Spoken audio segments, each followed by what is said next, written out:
거기서 특별히 우리가 12장을 좀 읽어보면은 12, 13, 14, 15장에서 가장 주제되는 구절을 찾는다 그러면 12장 1절, 2절 말씀이라고 제가 말씀을 드렸습니다. 우리 다시 한번 찾아서 보도록 하죠. 우리가 이전 것을 좀 상기를 해보는 마음으로 12장 1절, 2절 말씀 같이 한번 읽어보도록 하겠습니다.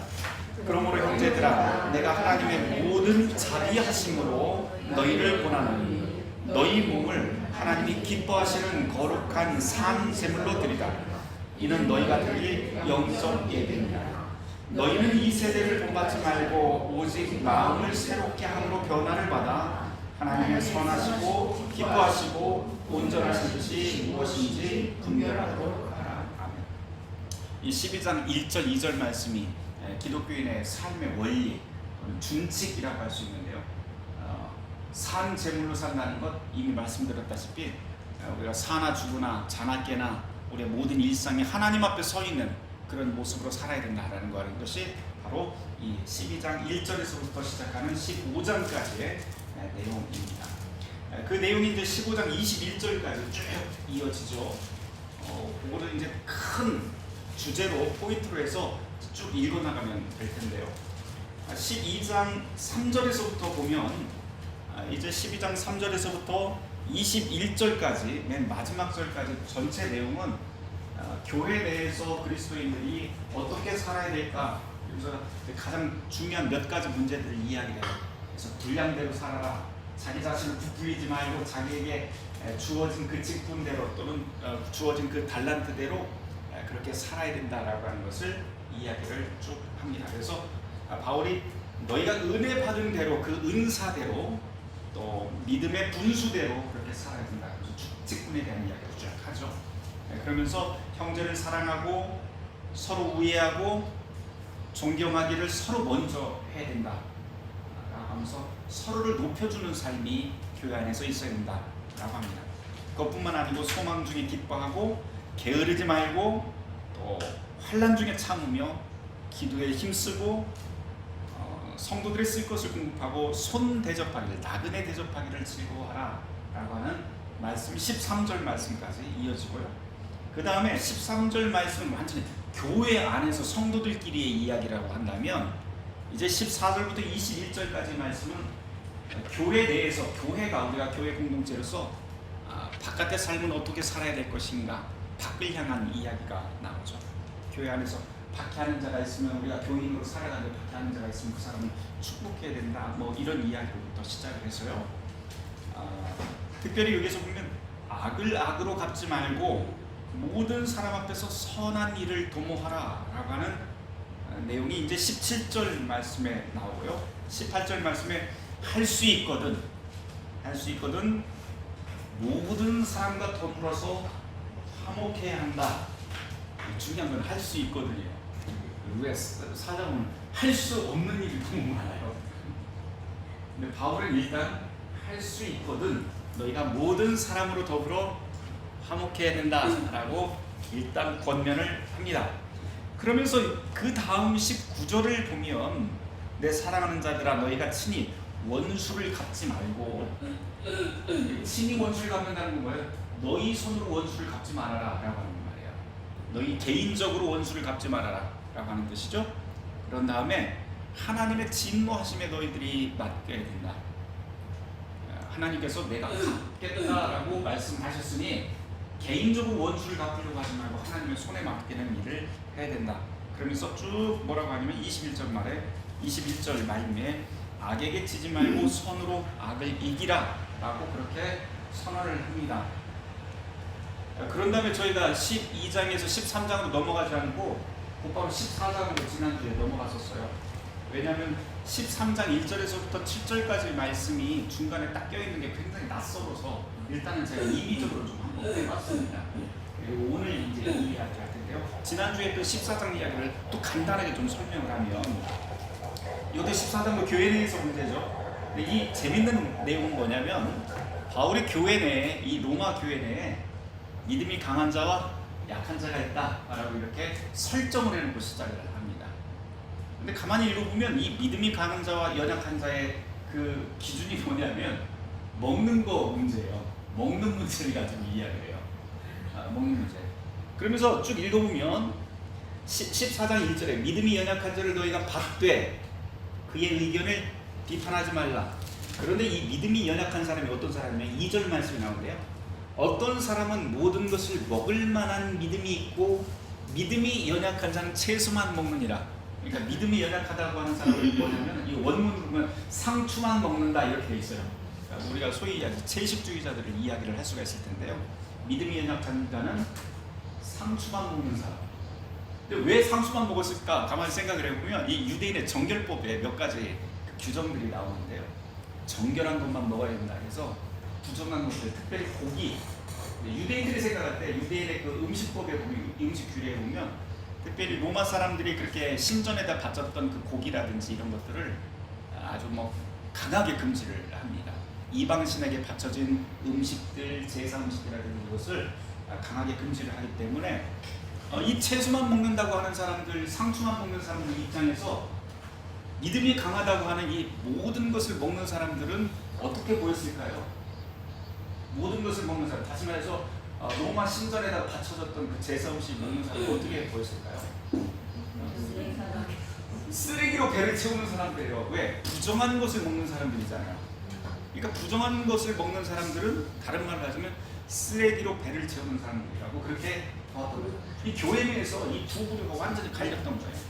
그래서 교회 내에서 유대인의 규정을 지키던 그리스도인들이 있었고 또 그렇지 않고 로마의 규정을 지키는 완전히 유대의 피가 흐르지 않아요. 유대적인 관습이 전혀 없는 사람들, 그냥 처음부터 자기는 그리스도인이 된 사람들이 이렇게 같이 생활을 하다 보니까 이런 문제들이 이제 발생을 하게 됩니다. 특별히 이제 지난 시간에는 제가 로마 교회라고 하는 곳이 단 하나의 이렇게 그냥 우리처럼 중앙교회, 그러면 이 교회 건물에 다 모여서 우리 중앙교회 그 등록교인으로서 입교 교인으로서 다 모여 있지 않다고 이야기를 드렸어요. 이 당시 초기 교회는요, 초기 교회 형태는 가정교회 형태라든지 아니면은 자기의 직능에 따라서 모여 있다든지 여러 그룹들이 다 있었는데 로마라고 하는 한 도시에 굉장히 많은 그룹들이 다 산재에 있었죠. 그런데 이 산재에 있던 여러 기독교 공동체들이 함께 모이는 자리가 있었는데 그게 바로 우리가 그리스도의 이름으로 함께 모이는 그 자리가 바로 식사의 자리, 공동 식사의 자리. 근데 이제 문제는 갈등이 여기서부터 시작이 됐다 하는 거예요.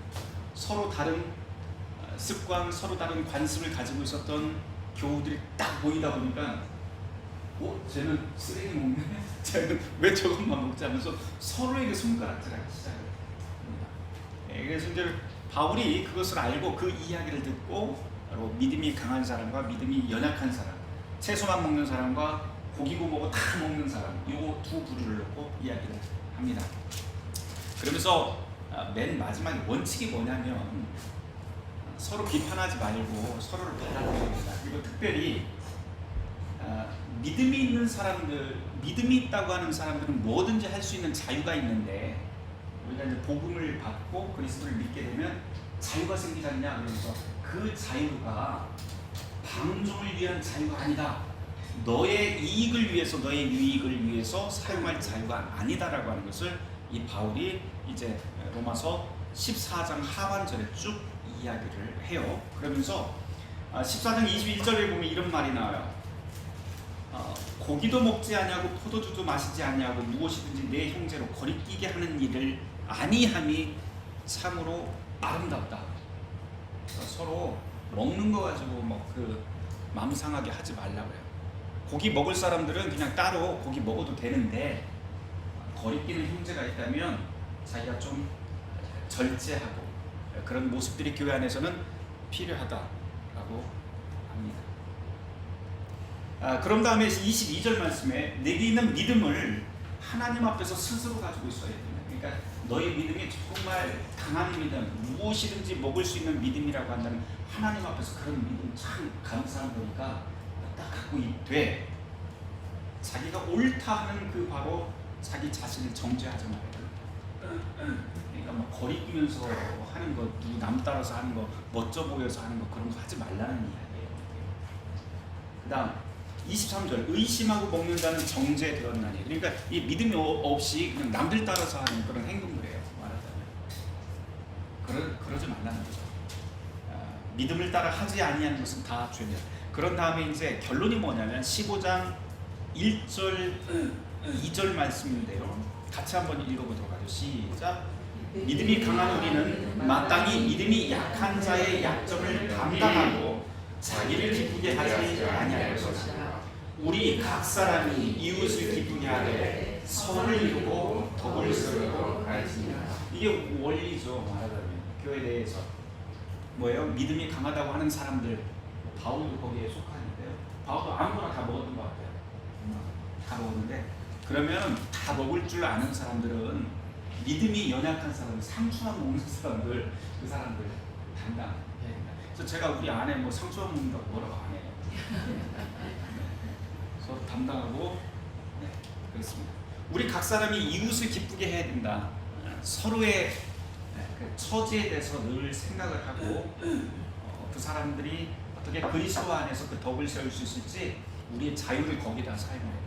막 자기 혼자 다 할 수 있다고 막 그 째부리면서 소리치면서 하지 말고 자기를 절제하면서 그리고 사람들 교회의 덕을 위해서 살아야 됩니다. 키. 자, 14장은 그렇게 해서 지난주에 뭐 대충 이야기를 했던 것 같습니다. 이제 13장 이야기인데요. 13장 참 낯설어요. 이게 13장 굉장히 낯설고 왜 낯서냐면 잠시 후에 제가 다시 이야기하겠지만 일단 13장 읽고 시작을 해보도록 하죠. 13장 한 절 한 절 저하고 여러분들하고 나눠서 좀 읽도록 하겠습니다. 교독을 한번 읽도록 하죠. 14절 말씀까지 한 절 한 절 나누어 있습니다. 제가 먼저 읽습니다. 각 사람은 위에 있는 권세들에게 복종하라. 권세는 하나님으로부터 나지 않음이 없나니 모든 권세는 다 하나님께서 정하신 바라. 그러므로 권세를 거스르는 자는 하나님의 명을 거스르니 거스르는 자들은 심판을 받을 것이다. 다스리는 자들은 선한 일에 대하여 두려움이 되지 않고 악한 일에 대하여 되나니 네가 권세를 두려워하지 아니하려느냐. 선을 행하라. 그리하면 그에게 칭찬을 받으리라. 그는 하나님의 사역자가 되어 내게 선을 베푸는 자니라. 그러나 내가 악은 행함은 두려워하라. 그가 공연히 칼을 가지지 아니하였으니 곧 하나님의 사역자가 되어 악을 행하는 자에게 진노하심을 따라 보응하니라. 그러므로 복종하지 아니할 수 없으니 진노 때문에 할 것이 아니라 양심을 따라 할 것이라. 너희가 조세를 바치는 것도 이로 말미암습니다. 그들이 하나님의 일꾼이 되어 바로 이 일에 항상 힘씁니다. 모든 자에게 줄 것을 주되 조세를 받을 자에게 조세를 바치고 관세를 받을 자에게 관세를 바치고 두려워할 자를 두려워하며 존경할 자를 존경하라. 이차 사사의 빛 외에는 아무에게도 양도 주지 말라. 남을 사랑하는 자는 그걸로 다 이루어합니다. 간음하지 말라, 살인하지 말라, 도둑질하지 말라, 탐내지 말라 한 것과 그 외에 다른 계명이 있을지라도 내 이웃을 내 자신과 같이 사랑하라 하신 그 말씀 가운데 다 들었느니라. 사랑은 인생에 아련하지 아니하니 그러므로 사랑은 율법의 완성이니라. 또한 너희가 이 시기를 알거니와 자다가 깰 때가 벌써 되었으니 이는 이제 우리의 구원이 처음 믿을 때보다 가까웠습니다. 밤이 깊고 낮이 가까웠으니 그러므로 우리가 어둠의 매를 벗고 빛의 갑옷을 입자. 낮에와 같이 단정히 행하고 방탕하거나 술 취하지 말며 음란하거나 호색하지 말며 다투거나 시기하지 말고 오직 주 예수 그리스도로 옷 입고 정욕을 위하여 육신의 일을 도모하지 말라. 로마서는 보면은 참 보석 같은 말씀들 구절들이 굉장히 많아요. 이미 제가 지난번에 말씀을 드렸지만 이 로마서 때문에 자기 인생이 바뀌고 역사가 뒤바뀌는 사건들이 굉장히 많았는데요. 그 중에 하나가 또 이 13장에 또 한 구절이 나오네요. 그러니까 13장 맨 마지막에 보면 12, 13, 14절 말씀이 기독교 역사를 바꾸는 굉장히 중요한 구절 중에 하나입니다. 기독교 역사에서 중요한 사람을 몇 사람이 이렇게 꼽으라고 하면 특별히 예수님, 그 다음에 바울, 그 다음에 꼽으라면 아우스티누스라고 하는 사람을 꼽아요. 보통 4세기 말 5세기 초에 살던 사람인데요. 이 아우스티누스라고 하는 이 교부라고 하는 사람인데 이 사람 굉장히 방탕하게 살던 사람이죠. 어머니 모니카 밑에서 살면서 여러분들 기도하는 어머니의 자식은 망하지 않는다라고 하는 말 들어보셨을 거예요. 이게 어디서 나오냐면 이 모니카라고 하는 이 어머니 때문에 나온 이야기입니다. 근데 이 아들 아우구스티누스라고 하는 뭐 소위 영어로는 어거스틴이라고 하는데요. 이 어거스틴은 원래 수사학, 지금으로 말하면 웅변술, 글 쓰고 웅변하는 그런 아주 능수능란한 사람이었습니다. 근데 이제 젊었을 때 굉장히 방탕하다가 막 이쪽 그 마니루라고 하는 이방 종교에도 빠져들고 막 그러면서 인생을 굉장히 허랑방탕하게 살던 사람이 바로 아우구스티누스였어요. 근데 어느 날 이 사람이 이제 고백록이라고 하는 그 책에 보면 자기가 기독교로 회심하게 된 계기를 써놓은 게 있는데 거기에 어느 날 이제 길을 가다가 자기네 집 옆집에서 돌담 너머에서 아이들이 막 놀고 있더래요. 그런데 아이들이 놀면서 노래를 막 부르고 있는데 그 노래 가사가 뭐냐면 집어 읽어라 톨레 레게 뭐 이런 노래가 있는 거예요. 그게 자꾸 머릿속에서 떠나지 않더래요. 그래서 그 머릿속에서 떠나지 않는 톨레 레게 집어 들어라 집어 읽어라 라고 하는 그 소리를 가지고 마음이 너무 이상해서 딱 자기 책상에 앉자마자 성경을 딱 폈는데 어디가 나오냐면 바로 이게 나와요. 로마서 13장 12, 13, 14절 밤이 깊고 낮이 가까웠으니 그러므로 우리가 어둠의 일을 벗고 빛의 갑옷을 입자. 낮에와 같이 단정히 행하고 방탕하거나 술 취하지 말며 음란하거나 호색하지 말고 다투거나 시기하지 말고 오직 주 예수 그리스도로 옷 입고 정욕을 위하여 육신의 일을 도모하지 말라라고 하는 말씀에 아주 그냥 철퇴를 맞게 됩니다. 가만히 읽어보니까 이게 자기가 지금껏 그렇게 살았던 거예요. 근데 이제 성경 묵상할 때 절대 이런 방식으로 묵상하시면 안 됩니다. 갑자기 딱 펼쳐 읽고 이러시면 안 됩니다. 근데 이제 어쨌든 아구스티누스는 그날 이 말씀 때문에 자기가 회심을 하게 됩니다. 그래서 내가 잘못 살았구나. 그리스도로 다시 옷을 입고 새로운 삶을 살아야겠다 이렇게 결단을 한 아우구스틴 사람이 바로 이 아구스티누스고요. 기독교 역사를 아주 전폭적으로 바꿔놓는 계기가 바로 이 사람을 통해서 이 한 사람을 통해서 시작이 됩니다.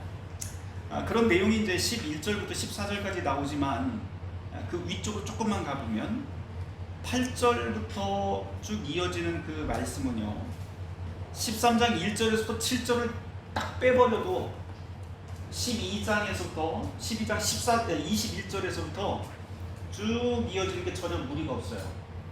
12장 1절부터 쭉 읽다가 13장 1절부터 7절을 싹 지워버리고 읽어도 굉장히 좋습니다. 전혀 무리가 없어요. 근데 오히려 13장 1절에서부터 7절까지 말씀이 굉장히 걸리적거려요. 왜 걸리적거리냐면 이게 12장 1절 2절 말씀하고 13장 1절 2절 말씀이 이렇게 잘 매치가 안 되는 것 같아요. 왜냐면 12장 1절 2절 말씀은 무슨 내용이에요? 너희는 이 세대를 본받지 말고 오직 하나님의 선하시고 기뻐하시고 온전하신 뜻이 무엇인지 분별하면서 살아라. 이 세대를 본받지 말라라고 하는 것은 세상 누구에게도 복종하지 말라라고 하는 뜻이 되잖아요. 그런데 13장으로 갔더니 갑자기 각 사람은 모든 사람은 이라고 하는 뜻이고요. 원문을 보면 모든 사람의 영혼은 이렇게 되어 있어요. 모든 사람들은 마음속에 깊이 무엇을 생각을 해야 되면 위에 있는 권세, 여기에서 위에 있는 권세는 누구일까요? 위에 있는 권세. 보통 이것을 해석하는 사람들 중에 어떤 사람들은 위에 있는 권세라고 하니까 하나님이라고 이렇게 생각을 하는데 그렇지 않고요. 여기서는 정확하게 이 권세를 엑소시아라고 하는 헬라어인데요. 이거는 이 땅에서 다스리는 사람들이라고 하는 거죠. 우리가 소위 이제 위정자라고 하는 표현을 많이 쓰고요. 정부 또는 통치자라고 하는 말을 쓰는데 바로 그 뜻입니다. 그러니까 너희들이 이 땅에서 살아가면서 너희를 통치하는 그 사람에게 복종하라, 명령형이에요. 복종하면 좋지 않겠니? 뭐 이게 아니고 복종해야 돼. 그러면서 아주 단언을 해버립니다. 그렇게 따지면 이게 좀 문제가 되잖아요. 그 다음에 권세는 하나님으로부터 나지 않은 것이 없다. 모든 권세는 다 하나님으로부터 왔다. 그리고 모든 권세는 모든 통치자는 하나님이 정하셨다. 2절 말씀. 그러므로 권세를 거스르는 자는 하나님의 뜻을 거스르는 것이다. 그렇게 거스르는 사람은 어떻게 된다고요?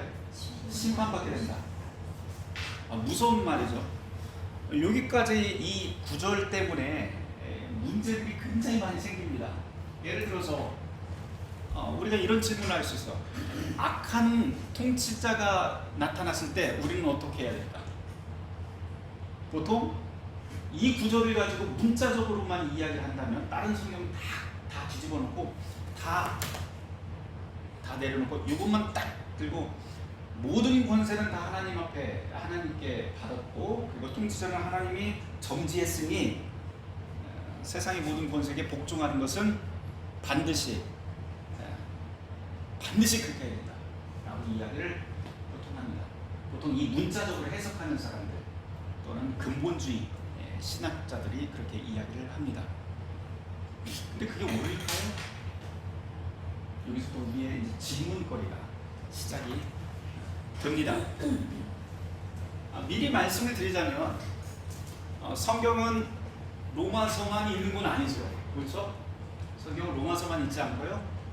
예를 들어서 세상 권세에 복종하라라고 하는 이 로마서 13장 1절 2절 말씀이 있다면 요한계시록 같은 경우에는요. 세상 권세에 끊임없이 목숨 걸고 저항하는 이야기. 그러면 우리는 둘 중에 무엇을 택해서 이해를 해야 될까요?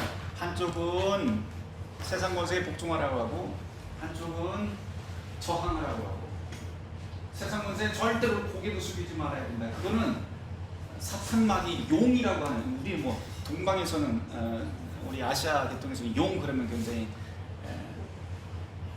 뭐라고 하죠? 상스러워.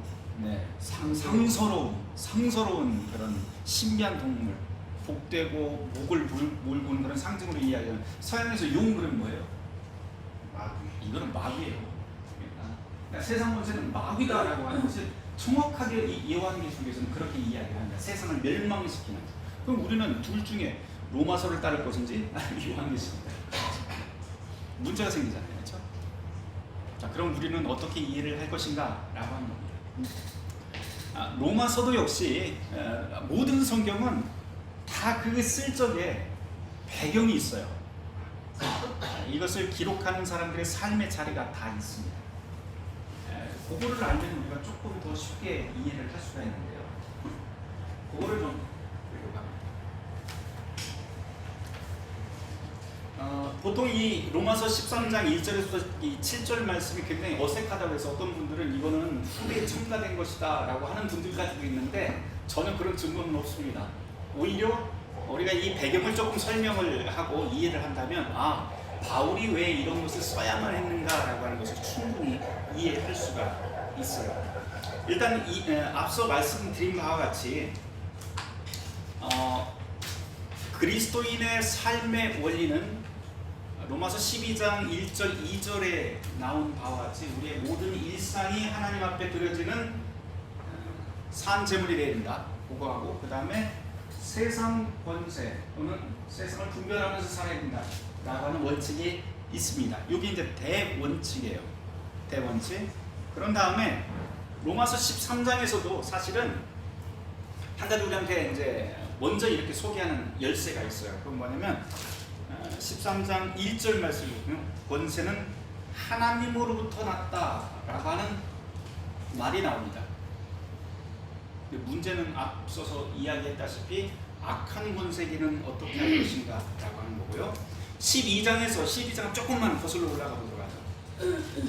12장에 보면 12장 14절에서부터 계속해서 하는 이야기가 악을 악으로 갚지 말고 모든 사람 앞에서 선한 일을 도모하라. 모든 사람들과 더불어서 화목하라. 너희가 친히 원수를 갚지 말고 하나님의 진노하심에 맡겨라. 또 선으로 악을 이기라 라고 하는 말씀이 나와요. 선으로 악을 이긴다라고 하는 이 말씀 원칙적으로는 굉장히 좋은 말이에요, 그렇죠? 근데 이제 살다 보면 이제 바울도 할 수 있거든이라고 하는 단서를 붙여놓긴 하는데 이 말 자칫 잘못 생각하면 선으로 악을 이기고 너희가 원수를 갚지 말라고 하는 이 말이 자칫 잘못 이해를 하면 이런 말이 될 수 있어요. 뭐냐면 악한 일을 당하더라도 끝까지 참아야 된다. 동료들이 배워서 살아야 된다. 이게 바로 그리스도인의 믿음이다 라고 하는 말로 오해되기가 아주 쉽습니다. 바울도 그런 염려를 좀 알았던 것 같아요. 그래서 참된 믿음의 삶이라고 하는 것을 악을 선으로 이긴다고 하는 것은 개인적 차원에서는 충분히 그게 가능한데요. 이게 이제 공적인 차원, 공동체로 갈 적에는 조금 문제가 달라집니다. 예를 한번 들어보도록 하죠. 자, 이제 페이스북에다 좀 올려놓은 이야기인데요.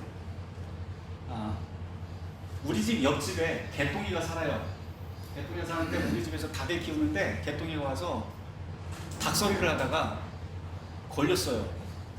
자, 어떻게 해야 될까요? 저는 개똥이를 어떻게 해야 될까요? 어떻게 해야 돼요? 혼내요? 네, 뭐 혼내지 말라고 그러잖아요. 그죠? 악을 선으로 이기라고 하잖아요. 어떻게 해야 돼요? 악을 선으로 이기고 참으라 그랬으니까 어떻게 해야 돼요? 네, 너의 잘못에 대해서 충분히 이야기를 하고 그 다음에 용서해주고 다음부터 그러지 마 그러면서 돌려보냅니다. 이 정도면 오케이? 됐죠? 네. 그리스도인의 삶? 오케이. 자, 두 번째, 그 다음날 그랬어요. 가만히 보니까 CCTV를 보니까 이게 한 번으로 끝나지 않고 한 달 뒤에 보니까 요놈이 매일 와서 이 닭소리를 하고 있네. 한 번 그렇게 보냈는데도. 자, 그래서 닭소리를 매일 하는 걸 보고 딱 잡았어요. 잡았더니 이 사람이 막 그 개똥이가 눈물을 흘리면서 참회를 해요. 잘못했습니다. 내가 다음부터는 절대 그렇게 하지 않겠습니다. 이제까지는 제가 매일 닭소리를 했는데 이제는 앞으로 제가 일주일에 2번만 닭소리를 했습니다. 자, 여러분 어떻게 할까요? 이번에는 어떻게 할까요? 최근국 권사님 어떻게 하시겠어요? 생면하고 잘 타일러야 되는 거 아니야? 잘 타일러요? 네, 좋습니다. 네. 권면하고 한 번은 권면하고 두 번째 또 권면하고. 그렇죠. 네, 네, 좋습니다. 거기까지 오케이. 그러고 이제 돌려보냈어요. 그때 싫으신가 봐요. 어떻게 하시겠어요? 법적으로 해야지 안 돼요. 자, 세 번째. 그러고 또 한 6개월이 지났는데 여전히 바뀐 게 없어요. 여전히 도둑질을 하고 있어요. 닭소리를 하고 있어요. 잡았어요, 이번에. 어떻게 해야 될까요? 뜨거운 맛을 어떻게 보여줄까요? 어떻게 보여? 설이는 어떻게 했으면 좋겠어? 닭을 키우지 말아야 돼. 세 번까지 말안 되면 해야 돼. 어떻게 혼내요? 예? 어떻게 해요? 그때는 할 수 없이 넘겨야 되죠. 그때는 할 수 없이 넘긴다. 네, 좋습니다. 우리의 고민은 이거예요. 무슨 고민이냐면 개인적으로 그 사람을 용서할 수 있어요. 충분히. 근데 이 사람이 고쳐지지는 않고 더 큰 문제는 뭐냐면 우리 집에서만 닭소리를 하는 게 아니고 알고 봤더니 동네 딴 집도 계속 닭소리를 해요. 내가 용서를 해줬더니 다른 집도 다 용서를 해줘요. 용서 참 좋은 거군요. 용서를 해줘요. 자, 그 다음에 이 닭소리를 하던 개똥이는 무슨 마음을 가질까요? 어떻게 생각을 할까요? 이거 계속 봐주는구나. 이거 어차피 뭐 닭소리 해도 잡히면 그냥 잘못했다고 이야기하면 다 계속 용서를 해주구나. 자, 우리의 질문은 이거예요. 로마서 12장의 말씀대로 하자면 우리는 악을 선으로 악으로 갚지 말고 선으로 대하고 할 수 있거든요. 딱 빼고 어떻게 해요? 화목하고 계속 잘 되도록 용서하고 그 사람을 위해서 축복을 빌어주고 해야 돼요. 개똥의 축복을 계속해서 빌어줘야 됩니다. 개똥의 축복은 뭐예요? 닭소리를 더 많이 할 수 있는 축복이에요. 자, 이렇게 되면 그 동네는 어떻게 될까요? 닭소리가 아주 당연한 것으로 자리를 잡게 됩니다. 이때 어떻게 해야 될까요? 이게 이제 바울의 질문이기도 하고 우리 모두의 질문인 거예요. 그래서 바울은 할 수 있거든 이라고 하는 말을 일단 앞에다 붙여놓은 다음에 그 다음에 12장에서 보면 너희가 친히 원수를 갚지 말고 원수를 갖지 말고 악이 우리의 자리에서 보편화가 되거나 그것이 당연한 듯이 자리 잡는 것을 용인하지 않아요. 그런 다음에 이야기를 뭐냐면은 공권력에 대한 이야기를 이제 시작을 하는 겁니다. 13장에서. 그럴 때 네 손으로 하지 말고 하나님께서 맡겨주신 그 권위로 그것을 맡겨라 라고 이야기합니다. 그러면서 이제 보면 쭉 읽어보면 거기에 권세를 가진 자가 무엇을 갖고 있다고요? 칼을 들고 있다라고 이야기합니다. 그래서 이 로마서 13장을 두고 보통 이제 그 신학자들이나 뭐 루터도 마찬가지고 칼빈도 마찬가지고 아우스틴스도 마찬가지고요. 하나님께서 세상을 통치하실 때 두 가지의 방법으로 세상을 통치하시는데 오른손에는 복음을 들고 세상을 통치하시고 왼손에는 칼을 들고 통치를 하신다 이렇게 표현을 합니다. 하나님께서 근데 오른손의 복음이라고 하는 것은 그리스도의 복음을 가지고 우리의 마음을 통치를 하시고 칼로는 세상의 조화와 질서를 위해서 이 통치자들을 세우셨다라고 얘기해요. 그래서 통치자들은 늘 어떤 마음을 가지고 있어야 되면 원칙적으로 하나님을 두려워하는 마음을 가지고 있어야 합니다. 그런데 그렇지 않잖아요, 그렇죠? 우리 보통 뭐 다 기독교인 아니잖아요, 통치자들. 윤석열 대통령 기독교인인가요? 한때는 아니면 뭐 다른 나라도 다 마찬가지잖아요. 통치자들이 다 기독교인일 수는 없잖아요. 또 다 선한 통치자일 수는 없잖아요. 그럼 우리는 어떻게 해야 될까라고 하는 게 현실적인 문제가 우리에게 됩니다.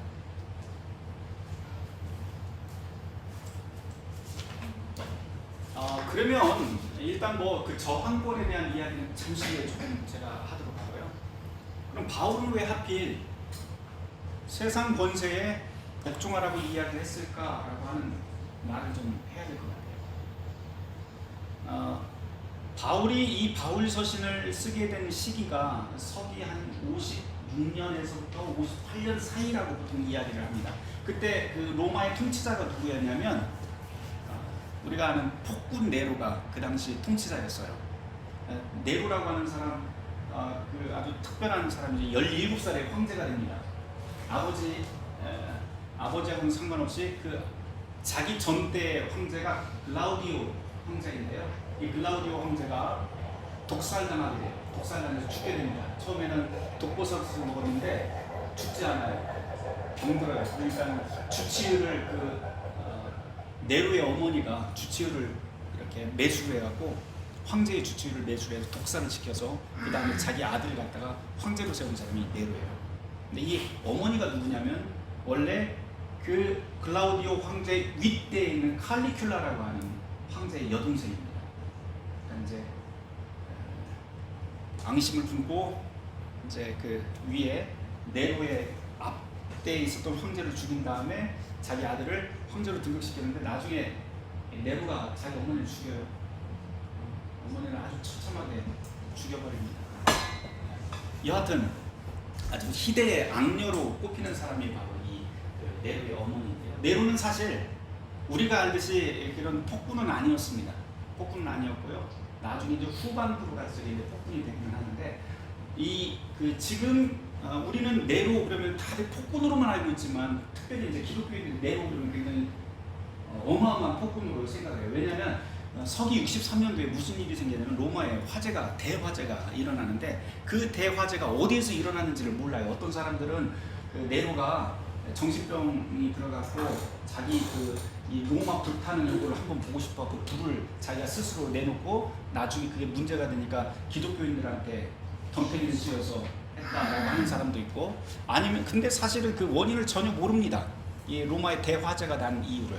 그런데 팩트는 뭐냐면 화재가 난 다음에 누군가 책임을 져야 되잖아요. 그걸. 그래서 이 책임을 누구에게 전가를 하면 로마시에 있었던 그리스도인들에게 책임을 전가한 다음에 그때 엄청난 박해들이 63년도에 일어나요. 그래서 우리가 보통 기독교인들이 네로를 볼 때 네로는 폭군이다 이야기를 합니다. 그런데 사실 세계사 안에서 읽어보면 네로는 폭군이 아니었어요. 이 로마 사람들을 볼 때 네로는 굉장히 좋은 황제였습니다. 예를 들어서 그 당시 로마에는요 매관 매직이 엄청나게 성행을 했었는데 이 매관 매직을 전면적으로 금지한 사람이 네로입니다. 거기다가 이쪽 저쪽에서 폭동이 일어났는데 그 당시에 세금이 굉장히 높게 계속 치솟고 있을 때 세금 감면 그 정책을 아주 강력하게 피던 사람이 바로 이 네로였다고요. 그러니까 이 사람들이 보기에는 로마에 사는 로마 시민들이 보기에는 네로는 굉장히 훌륭한 왕이에요. 특별히 또 네로는요, 그 서방 세계 네로가 특별하게 생각하고 있었던 문화 정책을 굉장히 융성하게 대접을 하고 그래서 로마의 문화를 또는 다른 지역의 타국의 문화들을 굉장히 수용적으로 받아들이던 사람입니다. 그래서 로마 군대가 가는 곳곳마다 그곳의 문화들을 수용을 하고 로마로 가져온다든지 그쪽으로 가져간다든지 하는 일들이 굉장히 빈번하게 있었어요. 그래서 도로를 놓는데도 굉장히 열심이고요. 그러다 보니까는 이 로마의 이 네로의 정책이라든지 로마 황제가 하고 있었던 그 정책에 큰 수혜를 입었던 사람이 누구냐면 바울이에요. 바울의 사도행전 여러분들 21장에서부터 26장까지 읽어보면 어떤 내용이 나오냐면 바울이 이제 막 복음을 전하는데 예루살렘에 가서 복음을 전해요. 그러다가 어떻게 되냐면 예루살렘에 자기 동족이었던 유대인들한테 고소를 당해서 감옥에 들어가게 됩니다. 그런데 그때 벨릭스라고 하는 로마의 총독이 로마 시민권을 갖고 있던 바울을 곧바로 처형이나 이런 걸 하지 않고요. 그 당시에 굉장히 합법한 절차에 의해서 이 법정 소송을 시작을 합니다. 그래서 나중에는 어디까지 가냐면 로마까지 가게 돼요. 거기서 곧바로 죽임당하지 않고. 그러니까 비교적 합당한 절차에 의해서 바울이 자기를 변론할 수 있었던 기회도 없고 또 복음을 전할 수 있었고, 소위 이야기해서 감옥에 갇혀서 있던 그 상황에 그 당시 로마의 아그리빠 왕도 복음을 전해서 회심하게 되는 결과들도 우리는 사도행전에서 읽을 수가 있는데요. 이런 식으로 바울은 로마 시민 또는 로마 황제가 가지고 있었던 네로 황제가 정책을 피던 곳에 굉장한 수혜를 입었던 사람이에요. 만일 네로 황제의 그런 정책이 없었다면 이쪽 저쪽 다 교역하고 또 로마를 안정화시키고 이런 그 정책들이 없었다면 바울은 선교를 할 수가 없었어요. 그래서 바울은 로마에 굉장한 수혜를 입고 있었어요. 63년도 이전에 이 로마서가 언제 쓰였다고 했어요? 54년에서 56년에서 58년 사이에 쓰여져 있었기 때문에 아직 대혼란이 일어나기 전입니다. 그러니까 바울은 무슨 이야기를 하냐면 바로 여기에서 세상 권세, 다시 말해서 세상 권력이 가지고 있는 통치자의 어떤 순기능에 대해서 굉장히 잘 알고 있었던 거죠. 이 순기능을 이용을 할 줄 알아야 된다라고 하는 면으로 바로 이것을 쓰게 됩니다. 특별히 또 한 가지 이야기를 한다면 우리 읽다 보면 조세에 대한 세금에 대한 문제가 나요. 세금 잘 내야 된다 뭐 이런 이야기가 나오는데 그 이야기는 뭐냐면 당시에 56년도 그러니까 50년도에서부터 시작해서 로마 시내에 세금 가지고 반란이 자꾸 일어나고 있었어요. 그러니까 네로 황제가 그것을 진압을 하기 위해서 여러 가지 정책들을 써요. 세금 감면도 해주지만 이 반란이 조금 심하게 일어난다 싶으면 아주 무차별하게 그것을 진압을 하는 그런 정책들을 쓰게 됩니다.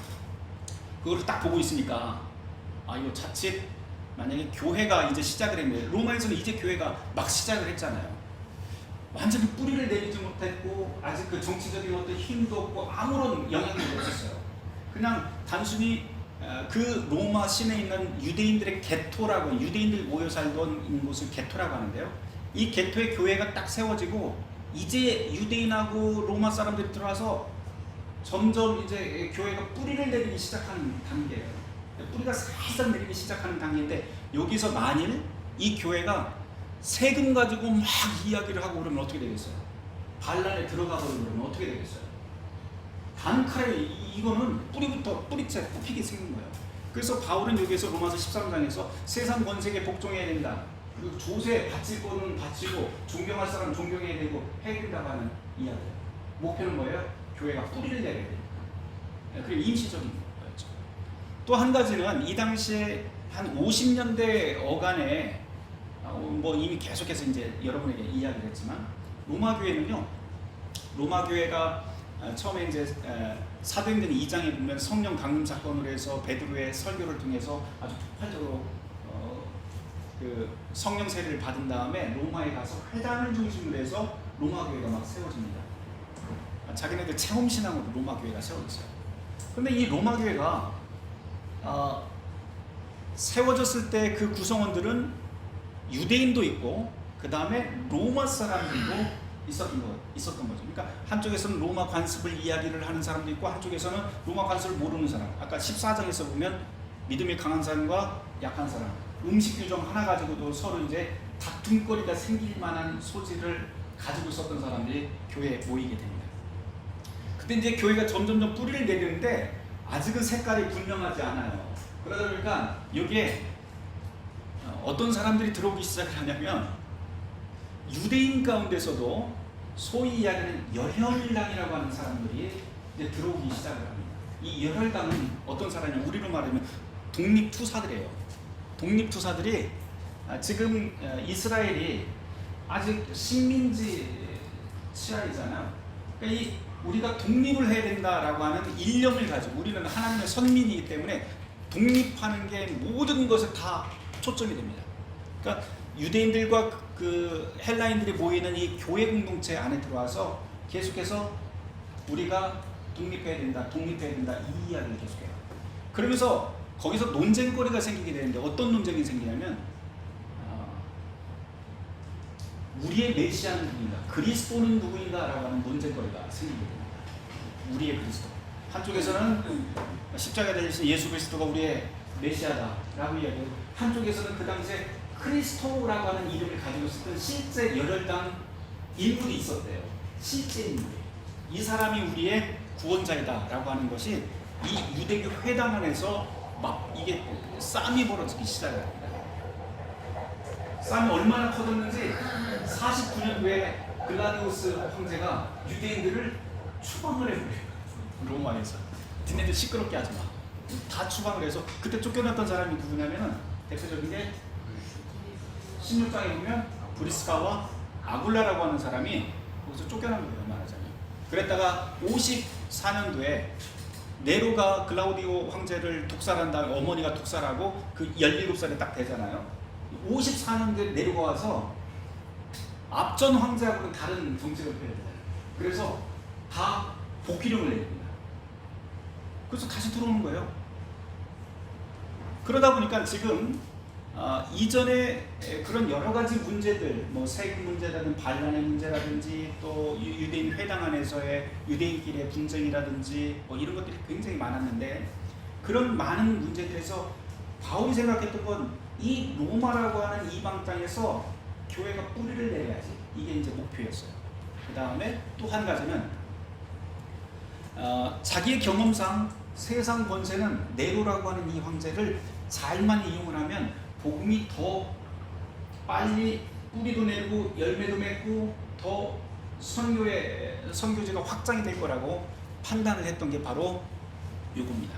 그래서 바울은 지금 이 로마서 13장에서 각 사람은 위에 있는 권세들에게 복종하라. 권세는 하나님으로부터 나지 않음이 없나니 모든 권세는 다 하나님께 정하신 바라라고 이야기합니다. 이런 배경에서 이제 13장이 쓰여집니다. 그런데 앞서 제가 말씀드렸지만, 그러면 우리는 무조건 다 우리가 살고 있는 이 지역의 통치자에게 다 복종하면서 살아야 될 것인가, 악한 권세자에게도 우리는 복종할 것인가 라고 하는 물음이 아직 끝나지 않았어요. 성경은 어떻게 이야기를 할까? 바울은 지금 자기 상황에서는 자기가 이득을 보았기 때문에 이렇게 이야기하는데, 구약이라든지 성경 전체에서는 전혀 다른 이야기를 우리는 찾아볼 수가 있어요. 예를 들어보죠. 예를 들면 구약의 전통에서는 두 가지 하나의 그 정신세계가 같이 이렇게 쭉 이어집니다. 하나는 우리의 왕은 오직 하나님밖에 없다라고 합니다. 우리의 왕은 하나님밖에 없어요. 그래서 구약의 민족들은요, 다른 나라에서는 다 왕이 있지만 아주 막 늦은 시기까지 그냥 사사제도로 계속 운영을 하죠. 사사라고 하나님께 부름받은 사람이 지도자로 나서고 임시적으로 지도자로 나서는 그런 체제가 이제 이스라엘에 계속되는데요. 그 이유는 하나님만이 우리의 왕이시다라고 하는 그런 아주 뚜렷한 사상이 있었어요. 그래서 사울 왕을 세우기 이전까지 이스라엘 백성들은 계속해서 그렇게 살아갑니다. 그런데도 불구하고 구약에는 또 다른 하나의 생각이 있는데요. 하나님은 우리의 왕은 오직 하나님만이시지만 그럼에도 불구하고 이 하나님이 원하신다면 이방 왕도 하나님의 도구로 사용할 수 있다 라고 하는 사상이 있어요. 예를 들어서 아주 특별한 것은 유대인의 역사 가운데서 가장 큰 일, 구약에서 두 가지 꼽으라면 출애굽과 그 다음에 바벨론 포로 이야기인데요. 바벨론 포로 가서 70년 동안 포로로 붙잡혀 있다가 귀환을 하게 되는데 어떻게 귀환을 해요? 바사왕, 다시 말해서 페르시아 왕 고레스가 칙령을 내려요. 고레스가 칙령을 내려서 오게 됩니다. 그 고레스를 하나님이 세웠다고 얘기해요. 구약에서. 그러면 이방 왕도 하나님이 세우신 왕으로서, 유대인의 생각에서 보면 이방 사람들은 다시 말해서 지옥의 땔감으로 만들었다고 그렇게 이야기할 정도로 아주 사람 취급을 안 했어요. 그런데도 불구하고 이방 왕도 역시 하나님이 세우실 수 있다라고 하는 게 밑바닥에 깔려 있습니다. 그것 이외에도 우리가 몇 가지를 더 찾아볼 수 있는데 몇 가지만 좀 찾아보도록 하죠. 출애굽기 1장 17절 한번 찾아보도록 할까요?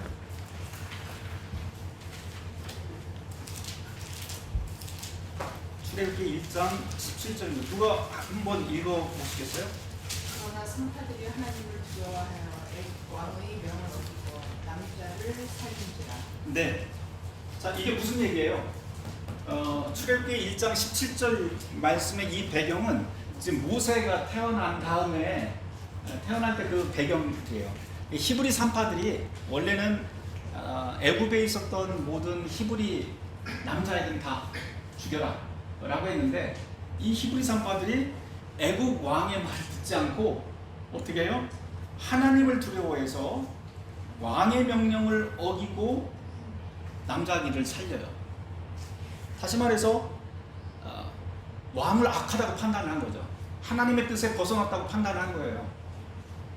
중요한 건 모든 왕을 하나님이 다 세웠다 또는 그 왕에게 무조건 복종해야 된다가 아니고 하나님을 어떻게 해야 된다? 두려워해야 된다. 그 권세를 주신 하나님을 두려워해야 된다라고 하는 게 이 출애굽기 1장 17절 말씀입니다. 하나 더 찾아보도록 하죠. 여호수아 2장입니다. 여호수아 2장은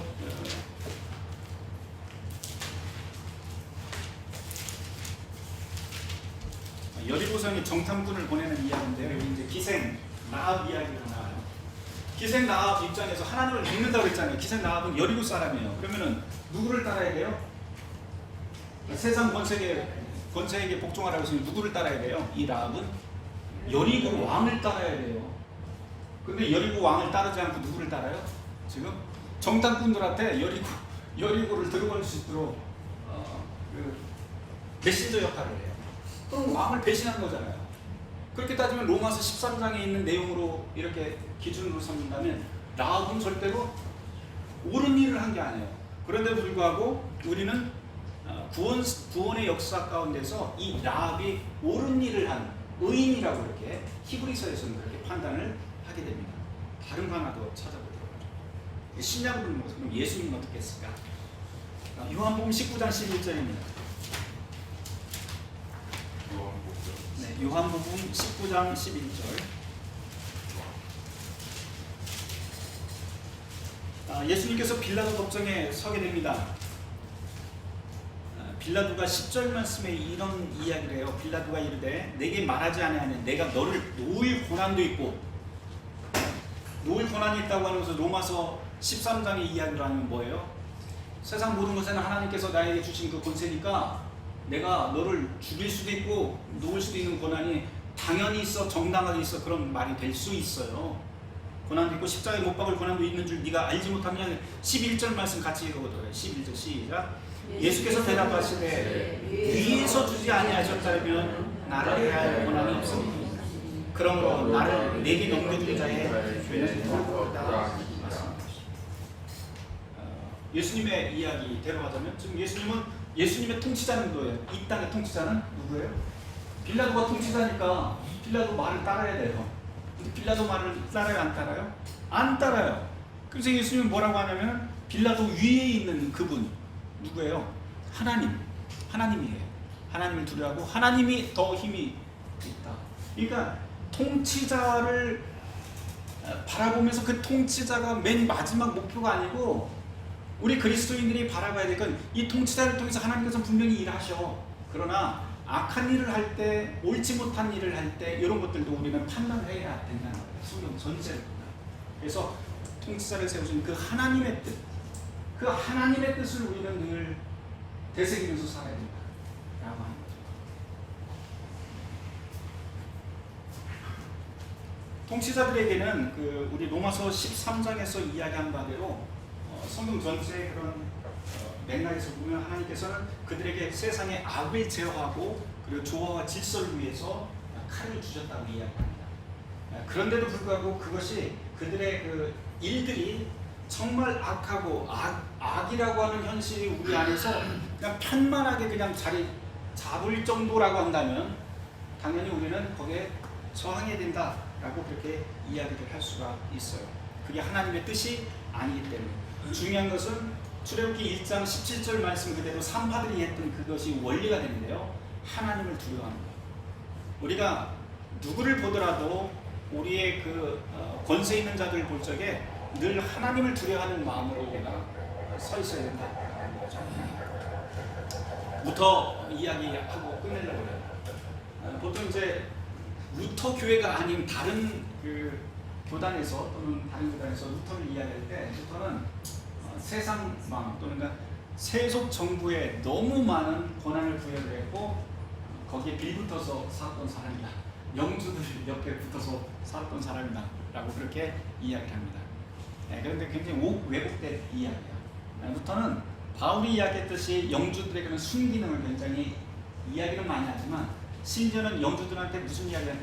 영주 당신이 나를 보호해 주는 게 아니고 내가 당신을 보호해 주고 있어. 그러면 아주 당당하게 글을 쓰는 사람. 왜? 하나님이 세상을 통치하시기 때문에.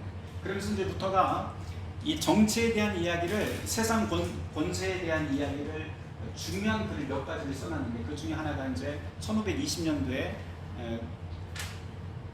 독일에 있는 독일 그리스도교 교인들, 귀족들에게 보냄이라고 하는 3대 논문 중에 하나를 쓰고 26년도에 또 하나의 글을 쓰는데 세상 권세, 우리는 어디까지 복종해야 되는가라고 하는 좀 긴 제목의 글이 하나 있습니다. 거기에 보면 이런 말이 나와요. 아주 짧은 글인데 제가 요것만 좀 발췌해서 읽어드릴게요.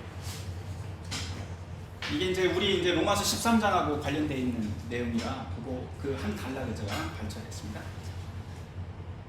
루터 세상 권세 어디까지 복종해야 되는 1523년 글입니다. 바울은 모든 권세에 복종하라 우리에게 말합니다. 하지만 합당한 권세가 있는 곳이 아니라면 우리는 순종할 의무가 없습니다. 하나님은 불의에 순종하라 하지 않습니다. 그들은 그저 세상을 다스리는 제후들일 뿐입니다. 그들은 그들의 이름과 명성에 맞게 살아가기 마련입니다. 태어날 때부터 현명한 제후란 없습니다. 제후가 현명하거나 경건하거나 만일 그가 그리스도인이 되었다면 그것은 참으로 큰 기적 중의 기적입니다. 이런 일 거의 없다는 거예요. 세상은 너무나도 악해서 현명하고 경건한 제후들을 가질 자격이 없을 정도입니다. 라고까지 이야기해요. 다시 말해서 루터는 세상 권세에 대해서 긍정적으로 이야기는 하지만 순기능을 이용하라고 하는 것 뿐이지 거기에 우리가 빌붙어서 살라고 하는 이야기는 하지 않아요. 진짜 중요한 것은 이미 성경 우리가 창세기에서부터 요한계시록에까지 계속해서 흐르는 그 가장 중요한 관점, 하나님은 하나님이시다. 우리는 하나님 앞에서 살아가는 것이다.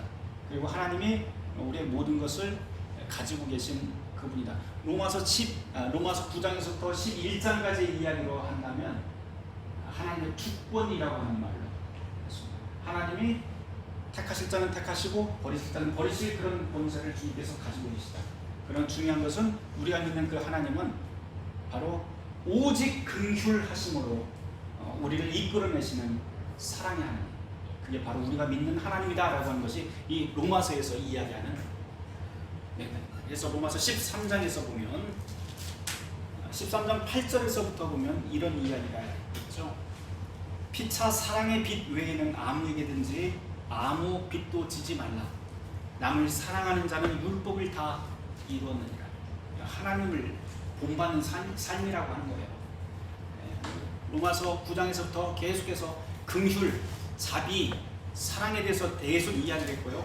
특별히 12장에서부터 그리스도인의 삶의 윤리라고 하는 이야기를 하면서 제가 기억나실지 모르겠지만 1절 말씀 굉장히 강하게 제가 이야기를 했던 것 같아요. 12장 1절 말씀에서 우리는 보통 기뻐하시고 거룩한 산 제물로 너희 몸을 드려라 라고 하는 말에만 우리가 관심을 갖지만 사실은 그것보다도 더 중요한 구절이 있어요. 그건 뭐냐면 12장 앞구절에 나와있는 형제들 내가 하나님의 뭐라고요? 모든 자비하심으로 너희를 권한다. 자비하심. 이 자비는 뭐야? 긍휼하심, 사랑 이런 거죠. 그게 바로 로마서 9장에서부터 계속해서 바울이 강조했던 거고요. 그러니까 우리가 무엇을 하든지 우리가 하나님 앞에 두려운 마음으로 살되 그 두려운 마음보다도 더 커야 되는 것은 뭐냐면 하나님이 우리를 자비로 품어주신다라고 하는 것. 그것을 우리는 기억하면서 살아야 된다라고 하는 게 이제 로마서 13장까지 말씀하고 할 수가 있습니다. 로마서 13장까지의 말씀을 맨 마지막 이제 그 끝맺음을 하면서 사랑은 율법의 하나님 뜻의 완성이다라고 한 다음에 11절 말씀에서 구원의 때가 가까이 왔다라고 하는 것을 바울이 굉장히 강하게 이야기를 해요. 종말에 대한 이야기예요. 종말에 대한 인식이 있어야 된다라고 하는 거죠.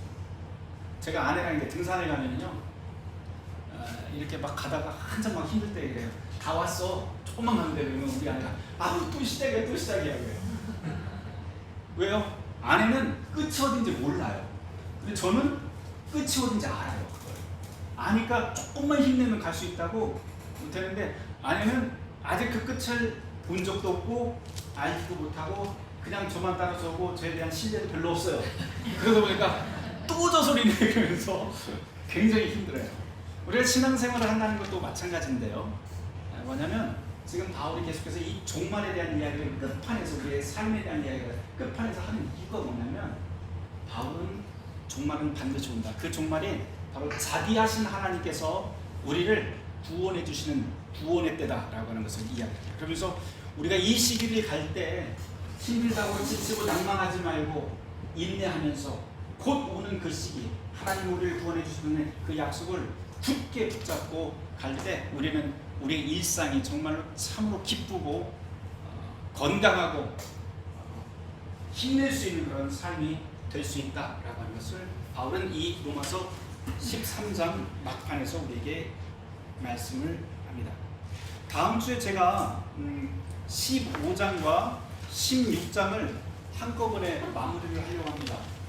그런 다음에 맨 마지막 이제 다음 주는 그렇게 하고 그 다음 주에 로마서 1장에서 한번 쫙 훑어서 로마서는 좀 이제 책거리를 한번 쫑을 한번 내보도록 하겠습니다. 자, 오늘 여기까지 하겠습니다. 제가 기도하고 마치도록 하겠습니다. 주님 감사합니다. 우리가 이 땅에서 살아갈 때 주님의 뜻이 무엇인지 그리고 하나님 앞에서 살아가는 것이 무엇인지 매 순간 기억하며 살게 하여 주시옵소서. 우리가 사람을 두려워하지 않게 하시고 오직 우리의 영혼을 능히 죽이고 살릴 수 있는 하나님을 두려워하게 하여 주시옵소서. 그러나 주님, 우리가 믿는 그 하나님은 우리를 멸하시는 하나님이 아니라 우리를 살리시고 우리의 생명에 선한 열매를 맺으시는 분이라고 하는 것을 우리가 깨달아 알게 하여 주시옵소서. 주님께서는 십자가의 죽음뿐만 아니고 그 죽음 안에서도 부활을 일으키시는 분입니다. 주님, 우리의 삶을 주님께 맡기오니 이 나라와 이 교단과 우리의 교회와 우리의 가정, 우리의 삶의 자리를 부활의 능력으로 새롭게 세워 주시옵소서. 이 모든 말씀 예수 그리스도의 이름 받들어 감사하며 기도드립니다. 지금은 우리 구주 예수 그리스도의 은혜와 하나님 아버지의 극진하신 사랑과 성령님의 감동 감하시는 놀라운 역사가 이제부터 영원토록 함께 하실지어다.